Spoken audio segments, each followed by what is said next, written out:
শরিয়া আইন নিয়ে পক্ষে বিপক্ষে অনেক কথাবার্তা চলছে। কেউ যদি শরিয়া আইন অপছন্দ করেন তার ধর্মীয় অবস্থান কি হবে? খুবই গুরুত্বপূর্ণ প্রশ্ন।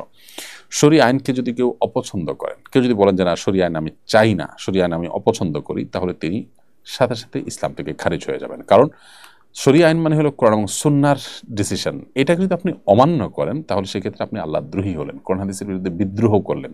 যেটা আপনার অন্তরে যে অবস্থান করছে ইমান, আপনি যে ইমানের দাবিদার, সেই দাবি থেকে আপনি সরে আসার নামান্তর। অর্থাৎ আপনি একটা রাষ্ট্রকে স্বীকার করার কথা বলেন, কিন্তু সে রাষ্ট্রের স্বাধীনতা, সংবিধান, সে রাষ্ট্রের কোনো কিছু আপনি মানেন না, সীমানা কিছুই মানেন না।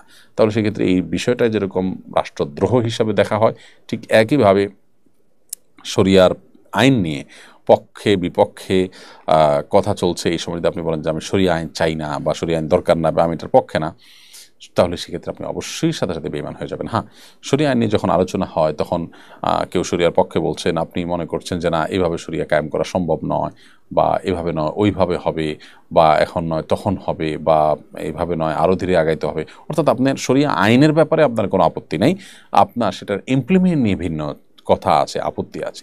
সেটা যদি হয় তাহলে আপনি ইসলাম থেকে খারিজ হয়ে যাবেন না, কিন্তু সেটাও মনে রাখতে হবে যে আপনার নিয়তের মধ্যে যদি হয় শরিয়া আইনকে অ্যাভয়েড করা, তাহলে সেক্ষেত্রে আল্লাহর খাতে আপনি নিজেকে মুসলমান মনে করার কোনো কারণ থাকতে পারে না।